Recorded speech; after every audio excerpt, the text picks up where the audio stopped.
रीवा में ट्यूशन पढ़ने गई एक मासूम छात्रा के साथ कथित मारपीट का गंभीर मामला सामने आया है। आरोप है कि पहाड़ा याद नहीं होने पर ट्यूशन शिक्षिका और उसके पति ने मिलकर 10 वर्षीय छात्रा की बेरहमी से पिटाई कर दी। घटना के बाद बच्ची के शरीर पर चोट के निशान दिखाई दिए, जिसके बाद परिजन ने सीधे सिटी कोतवाली थाने पहुंचे और शिकायत दर्ज कराई। फिलहाल पुलिस ने मामला दर्ज कर जांच शुरू कर दी है। पूरा मामला रीवा के सिटी कोतवाली थाना क्षेत्र का बताया जा रहा है। जानकारी के मुताबिक पीड़ित छात्रा 6वीं कक्षा में पढ़ती है और नियमित रूप से इलाके में एक ट्यूशन सेंटर में पढ़ने जाती थी। परिजनों का आरोप है कि पढ़ाई के दौरान बच्ची पहाड़ा ठीक से नहीं सुना सकी। इसी बात से नाराज होकर ट्यूशन शिक्षिका साक्षी चौबे ने कथित रूप से अपने पति गोलू चौबे को बुलाया। इसके बाद दोनों ने मिलकर मासूम छात्रा के साथ मारपीट की।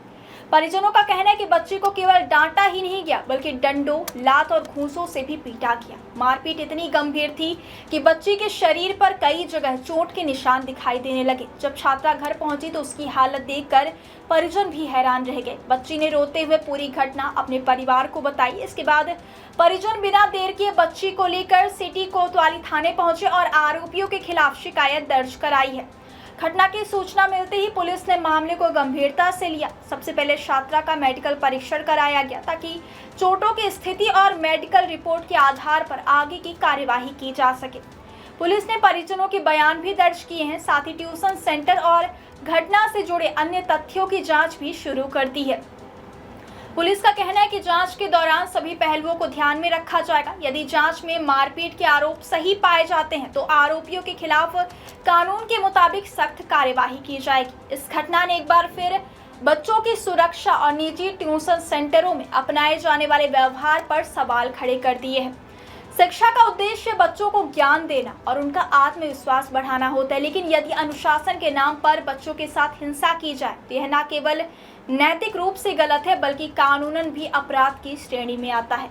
विशेषज्ञों का मानना है कि बच्चों के साथ शारीरिक दंड या मारपीट उनकी मानसिक स्थिति पर भी गहरा असर डाल सकती है। ऐसी घटनाएं बच्चों में डर, तनाव और पढ़ाई के प्रति नकारात्मक भावना पैदा कर सकती है। इसलिए शिक्षकों और अभिभावकों दोनों की जिम्मेदारी है कि बच्चों को समझाने और सिखाने के लिए सकारात्मक तरीके अपनाए जाएं। फिलहाल इस मामले में पुलिस सभी तथ्यों की जांच कर रही है। मेडिकल रिपोर्ट, प्रत्यक्षदर्शियों के बयान और अन्य साक्ष्यों के आधार पर आगे की कानूनी कार्यवाही की जाएगी।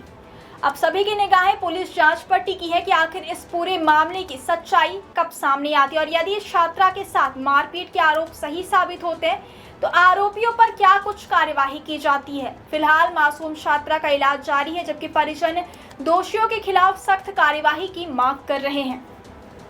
इस घटना ने एक बार फिर यह सवाल खड़ा कर दिया कि क्या बच्चों को शिक्षा देने के नाम पर किसी भी तरह की शारीरिक हिंसा को बर्दाश्त किया जा सकता है, या फिर ऐसे मामलों में सख्त कार्यवाही कर एक मजबूत संदेश देने की जरूरत है। क्या आप हड्डी जोड़ या कैंसर जैसी गंभीर बीमारी से परेशान हैं? तो अब निराश ना हो। रीवा के आरोग्यम कैंसर एवं ऑर्थो केयर सेंटर में पाइए सटीक इलाज। मिलिए हड्डी जोड़ रोग विशेषज्ञ डॉक्टर पुष्पेंद्र तिवारी और कैंसर रोग विशेषज्ञ गोल्ड मेडलिस्ट डॉक्टर आराधना त्रिपाठी से। हमारा पता है श्याम कॉम्प्लेक्स, नया बस स्टैंड, रीवा।